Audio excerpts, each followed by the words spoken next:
guys, welcome to our video tutorial na kung saan ituturo natin ang strumming pattern ng kantang Paraluman by Adi.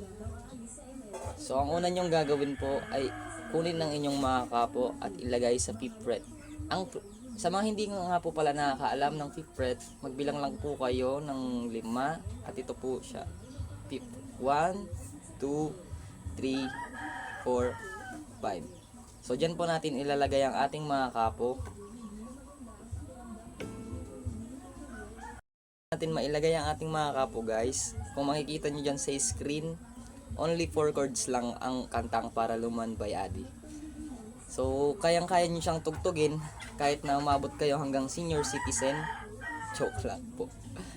So simulan na natin. Siyempre ang intro niya is C, A minor, and then F. Ang strumming pattern niya naman po ay pwedeng down, down, down, down. Makikita niyo naman po sa ating screen yung strumming pattern. Bali dalawa pong strumming pattern yung ginawa ko para mas madali nyong makuha. Yung isa po ay down, down, up, up, down, down, down, down, up, up, down, down, down, down, up, up, down, down. And then yun na po, balik 2 times nyo lang po siyang gagawin yung strumming pattern in 1 chords po. So simulan na natin intro.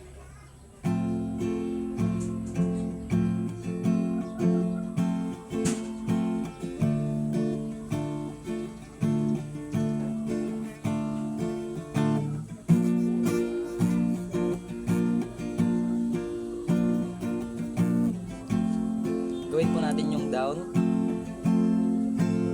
Ay sorry, ipapakita po natin para maliwanag yung makita yung kamay natin.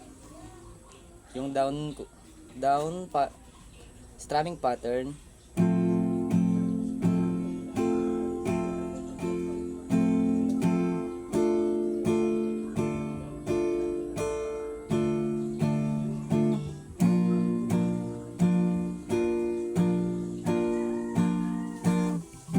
Bale 8 down po siya.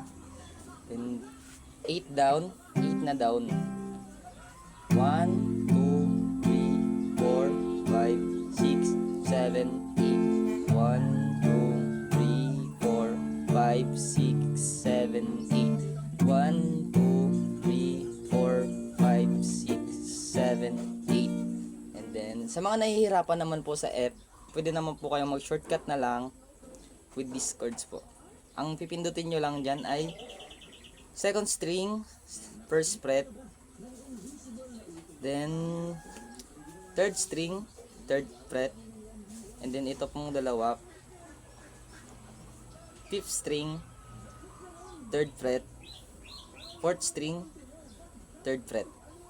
And then ito pong 1st string natin ay ipitil lang natin nitong kamay na to. 1st and 2nd string. So simulan na po natin siyang kantahin.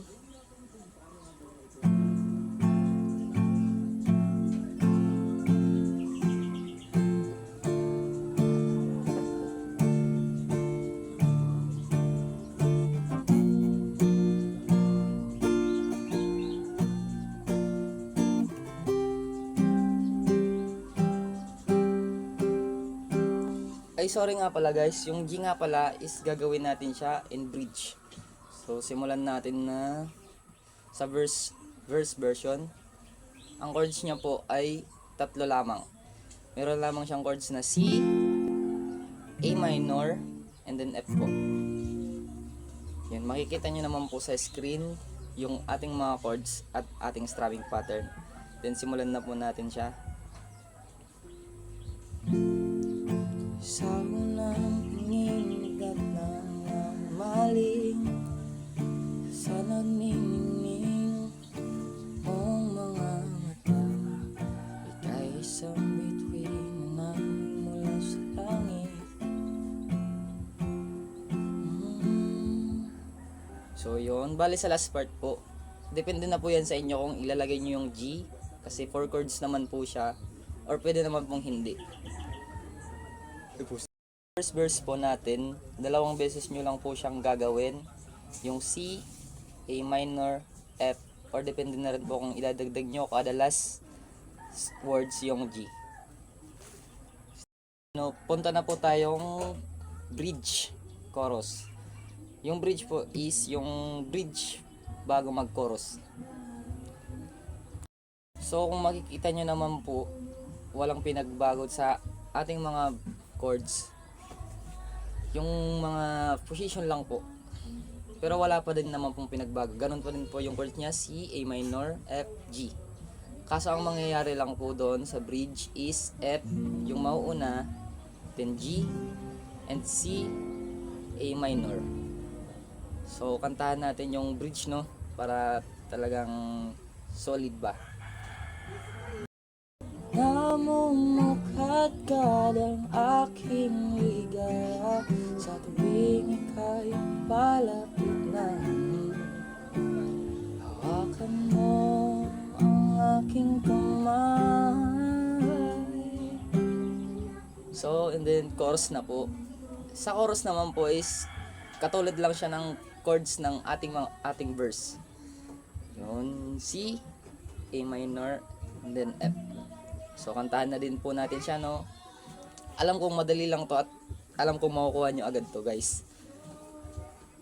Kantahan na natin siya.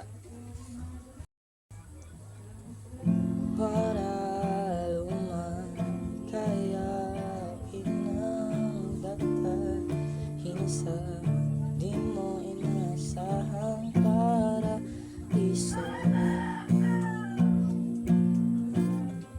Palagi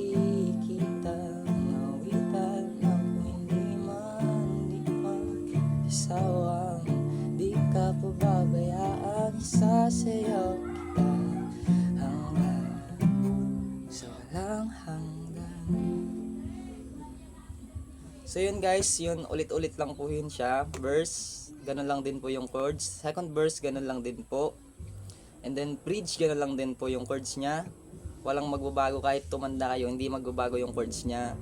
So yun, kung gusto niyo po ng intro plucking version, just like the video and comment down below you like this video. So yun lang po guys, just follow me and subscribe.